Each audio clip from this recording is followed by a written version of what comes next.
மருமகள் சீரியலில் ஐஸ்வர்யாவோட பர்த்டே கொண்டாட்டத்தை சேது ஐசு வீட்டில் இருக்கிற எல்லாருமே சேர்ந்து சந்தோஷமாக கொண்டாடிட்டு இருக்கிற சமயத்தில் தமிழ் வெளியே வந்து நின்று குழந்தைய பார்க்கணுன்னு சொன்னதை யாருமே கவனிக்கல. ராஜாங்கமோ சேதுவோ கவனிச்சிருந்தாங்கன்னா கூட குழந்தைய எடுத்து கொடுத்துருப்பாங்களா என்னவோ. ஆனால் அவங்க யாரும் பார்க்காம கருப்பு மட்டும் பார்த்து, கருப்பு வந்து எவ்வளவோ ட்ரை பண்ணி பார்த்தும் இந்த ஈஸ்வரியும் சித்துவும் போய் நீ குழந்தைய பார்க்கணுன்னா வீட்டுக்குள்ளே வந்து தானே ஆகணும், வீட்டுக்குள்ளே வா அப்படிங்கிறாங்க. ஆனால் தமிழுக்கு தான் போட்ட சபதம் ஞாபகத்துக்கு வருது. அன்னைக்கு சத்தியம் பண்ணி திருநீரில் அடித்து சத்தியம் பண்ணி இந்த வீட்டுக்குள்ளே கால் எடுத்து வைக்க மாட்டேன் அப்படின்னு சொன்ன சத்தியம் வந்து தமிழுக்கு மனசை ரொம்ப கஷ்டப்படுத்துது. உள்ளே போய் குழந்தைய பார்க்கணும் அப்படிங்கிற ஆசையே அந்த சத்தியத்துக்காக மீற முடியாமல் தமிழ் செல்வி அமைதியாக நின்றுட்டுருக்காங்க. நீங்கள் போய் எடுத்துகிட்டு வாங்க, தமிழ் பார்த்துட்டு போயிடுவா அப்படின்னு பாட்டிமா என்னமோ சொல்லி பார்க்குறாங்க.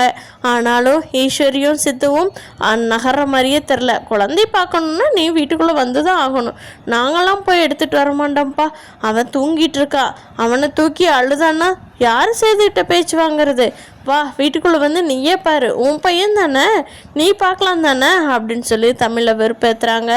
அதில் கடுப்பான தமிழ் பாட்டிமா எல்லாருமே நாங்கள் கிளம்புறோம் அப்படின்னு சொல்லிட்டு கிளம்பிடுறாங்க. அப்போது சித்துவும் ஈஸ்வரியும் அப்பாடா எப்படியோ ஒரு வழியாக அவங்கள கிளம்ப வச்சாச்சு. இங்கேயே இருந்திருந்தாங்கன்னா ஐஸ்வர்யாவோட சந்தோஷத்தை கெடுத்திருப்பாங்க. ஐஸ்வர்யா இப்போ தான் எவ்வளோ சந்தோஷமாக கேக் வெட்டிகிட்டு இருக்கா. நம்ம எடுத்துகிட்டு வந்த சீலையை கூட சேது தான் எடுத்தான்னு நினச்சிக்கிட்டு அவ்வளோ சந்தோஷமாக இருக்கா. அப்படி இருக்கிற நேரத்தில் இவ வந்து அழகரை பார்க்கணும், ஆட்டுக்குட்டியை பார்க்கணுன்னு சொல்லி சேதுவோட மனசை மாற்ற முயற்சி பண்ணிட்டேன்னா ஐஸ்வர்யாவோட நிலைமை என்ன ஆகும்? நான் பரவாயில்ல சித்து, நம்ம கரெக்டாக தான் யோசனை பண்ணி அவங்கள கிளம்ப வச்சுட்டோம் அப்படின்னு நினைக்கிறாங்க. இதை அங்கேருந்து பார்த்துட்டு இருந்த கருப்பு அவங்க திருப்பி ஆட்டோவில் ஏறி போகிறத பார்த்துட்டு இருந்த கருப்பு பர்த்டே ஃபங்க்ஷன் முடிஞ்ச உடனே சேதுக்கிட்ட சொல்கிறாரு, இப்படி தமிழ் செல்வியம்மா வந்திருந்தாங்க, குழந்தைய மீனாட்சி எடுத்துக்கிட்டும் வந்திருந்தாங்க, அழகர் இன்னைக்கு பர்த்டே, அதுவுமா அழகரை பார்த்துட்டு போகணுன்னு தான் வந்தாங்க. நீங்கள் பர்த்டே ஃபங்க்ஷனில் இருந்ததுனால நான் என்ன தான் கூப்பிட்டு உங்களுக்கு கேட்கல, ஈஸ்வரி அம்மா தான் போய் என்ன பேசுனாங்க என்னன்னு எனக்கு தெரியாது, ஆனால் தமிழ் செல்வி கிளம்பி போயிட்டாங்க அப்படின்னு கருப்பு சொன்னதை கேட்டுட்டு சேது, ஏய் இதை முன்னாடியே என்கிட்ட சொல்ல மாட்டியா, என்னடா இப்படி நடந்திருக்குது, இதை நீ சொல்லவே இல்லை பாரு, குழந்தை கூட அழுதுகிட்டே இருந்திருக்குது, அவங்க வந்து வாசல் நிற்கத்தான் குழந்தைக்கு தெரிஞ்சிருக்கும் போல், நீ ஒரு பேச்சு சொல்ல மாட்டியா எங்களோட அப்படின்னு சொல்லி கருப்புக்கிட்ட சண்டைக்கு வர்றாங்க. சேது சரிங்கய்யா சரிங்கய்யா அப்படிங்க என்னை மன்னிச்சிருங்க, அப்போது ஐஸ்வர்யா அம்மாவுக்கு கூட்டிக்கிட்டு சந்தோஷமாக இருந்தீங்க, அதனால தான் அந்த மூடு மாற்ற வேண்டான்னு நான் சொல்லலை அப்படின்னு கருப்பு சொல்கிறாங்க. அப்போது சேது இருந்துக்கிட்டு போய் தூங்கிட்டுருக்கிற அழகர் எடுத்து மடியில் வைக்கிறாங்க. ஐஸ்வர்யா இருந்துட்டு, ஏமாம்மா அழகர் தான் தூங்கிட்டு இருக்கானே, அவனையே தூக்கி வச்சிட்ருக்கீங்க, நல்லா தூங்கிக்கி, அவனோட அம்மா பர்த்டே, அவன் போய் அம்மாவுக்கு விஷ் பண்ண வேண்டாமா, தமிழ் வந்து வாசலில் நின்றுட்டு போயிருக்கா, இந்த சின்னம்மா தான் என்னமோ பேசி அனுப்பிச்சி வச்சுட்டாங்க, சின்னம்மாவை வந்து நான் பார்த்துக்கிறேன் என்ன ஏதுங்கிறத, தமிழ் வந்து குழந்தைய பார்க்கணுன்னு வந்துட்டு தமிழ் எவ்வளோ கஷ்டப்பட்டு திரும்பி போயிருப்பா, உன் பர்த்டே மாதிரி தானே ஐஸு, அவளுக்கும் இன்றைக்கி பர்த்டே, சந்தோஷமாக இருக்கணும்னு நினச்ச நேரத்தில் குழந்தைய பார்க்காம திரும்பி போனது மனசுக்கு கஷ்டமாக இருக்குல்ல, அதனால் நான் குழந்தைய எடுத்துகிட்டு போய் காட்டிகிட்டு வர்றேன் தமிழ்கிட்ட, கொஞ்ச நேரம் அழகரும் மீனாட்சியும் ஒன்றா விளையாண்டுக்கிட்டு சிரிச்சுக்கிட்டு இருக்கட்டும், அப்புறமா எடுத்துகிட்டு வர்றேன் அப்படின்னு சொல்லி சேது நிற்காமல் கிளம்பி போகிறாங்க. அப்போ ஐஸ்வர்யா, மாமா நானும் வர்றேன் அப்படிங்கிறாங்க. அந்த ஸ்பீடுக்கெல்லாம் நம்ம அழகர் நிற்கவே இல்லை, வேகமாக போகிறாரு. ஐஷு சின்னம்மா எல்லோரும் பத்திரமா இருங்க, நான் இந்த வந்துடுறேன் அப்படின்னு சொல்லிட்டு குழந்தைய எடுத்துக்கிட்டு ஸ்ட்ரைட்டாக நம்ம வீட்டுக்கு வந்துடுறாரு. தமிழ் அழகரை பார்த்த உடனே அவ்வளோ சந்தோஷப்படுறாங்க. பாட்டிமா கேட்குறாங்க, என்ன பேராண்டி நாங்கள் வந்தது உனக்கு தெரியுமா, நீ வெளியே வரக்கானாமே, அப்போ உள்ளேருந்து எங்களை பார்த்துக்கிட்டு நீ வெளியே வராமல் இருந்தியா அப்படிங்கிறாங்க.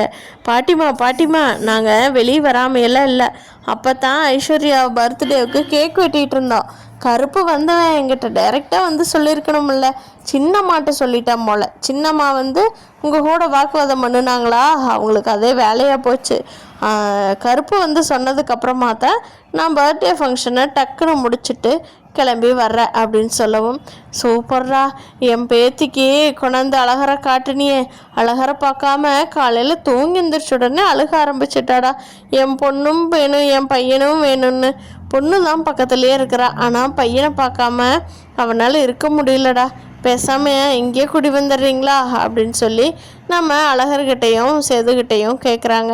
சேது சொல்கிறாங்க, எப்படி பாட்டிமா, இந்த குடிசை வீடு எங்களால் கொஞ்ச நாள் தான் சமாளிக்க முடியும், அதுக்கு மேலே ரொம்ப நாளில் இது சமாளிக்க முடியாது, வேணா தமிழ் எங்கள் வீட்டுக்கு கூட்டிகிட்டு போயிட்டுமா அப்படிங்கவும் தனத்துக்கு கோவம் வந்துடுது. என்ன மாமா நீங்கள் ஒரு குழந்தையா பிரித்து வச்சு 2 பேர் வளர்த்துவீங்களாமா, 2 பேர் ஒரே வீட்டுக்குள்ளே தனித்தனியாக குடிசை போட்டு இருப்பீங்களாமா, அக்கா அங்கே வரமாட்டேன்னு சத்தியம் பண்ணிட்டு வந்தவளை போய் கூட்டிகிட்டு போகிறோங்கிறீங்க, ஆனால் நீங்கள் இருக்க மாட்டேங்கிறீங்க அப்படிங்க.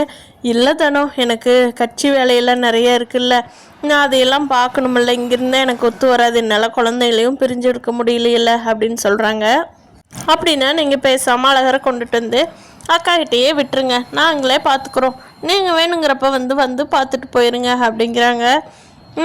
நீ நல்லா தான் வாய் பேசுகிறது தானோ அப்படிங்கிறாங்க சேது. அழகரும் மீனாட்சியும் தூங்கிடுறாங்க. சேது இருந்துட்டு, நான் கொஞ்சம் வேலை விஷயமா வெளியே போகணும், அழகரை இந்த சான்ஸ் நான் எடுத்துகிட்டு போயிடுறேன், முழிச்சிட்டு இருந்தான்னா ரொம்ப அழுகுவான், அதனால் அழகரை நான் வீட்டுக்கு எடுத்துகிட்டு போயிடுறேன் அப்படின்னு சொல்லிட்டு அழகரை எடுத்துக்கிட்டு சேது வீட்டுக்கு கிளம்பிடுறாங்க. அங்கே ஐஸ்வர்யா வாசலையே பார்த்துட்டு இருக்காங்க சேது வருவாங்களான்னு. அவங்க வீட்டுக்கு போன உடனே அழகர் அழ ஆரம்பிச்சிட்றா. ஐயோயோ, இப்போ தானே அழுகாச்சி, நிறுத்தி எடுத்துகிட்டு வந்தேன் அம்மாவை காட்டி, திருப்பி எதுக்கு அழுகிறீங்க, அம்மா வேணுமா அம்மா வேணுமா அப்படின்னு சொல்லி சேது சொல்லவும் ஐஸ்வர்யா வந்துட்டு, மாமா தமிழ் அக்கா மாதிரி நானே பேசுவேன் மாமா, கொடுங்க குழந்தைய, நான் அதே மாதிரி பேசுகிறேன் அப்படின்னு சொல்லிட்டு ஐஸ்வர்யா ஒரு ஆர்வத்தில் தமிழ் மாதிரியே பேசி குழந்தைய சமாதானப்படுத்திடுறாங்க.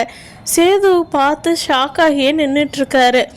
அதை பார்த்த ஐஸ்வர்யா, ஐயோ நம்ம குரல் மாற்றி பேசுகிறத கண்டுபிடிச்சிட்டாரோ, ஐயோ நான் தமிழ் அக்கா மாதிரி பேசுனது நான் தானே கண்டுபிடிச்சிருவாரோ அப்படின்னு சொல்லி ஐஸ்வர்யா யோசிச்சுட்ருக்காங்க. கருப்பு இருந்துக்கிட்டு, என்னம்மா தமிழ் மாதிரியெல்லாம் உங்களுக்கு பேச தெரியுமா, அன்றைக்கி ஒரு பிரச்சனையானப்போ கூட தமிழ் நான் பேசலை அப்படின்னாங்க, ஆனால் சேது இல்லை தமிழ் தான் எனக்கு ஃபோன் பண்ணி பேசினாங்க, அப்போது இப்படி ஏதாவது கிராஷ் நடந்திருக்குமோ, ஏங்க ஐயா நீங்களே சொல்லுங்கள், யோசனை பண்ணி பாருங்கள் அப்படின்னு கருப்பு சொல்லவும் ஐஸ்வர்யாவுக்கு ரொம்ப கஷ்டமாக போயிடுது.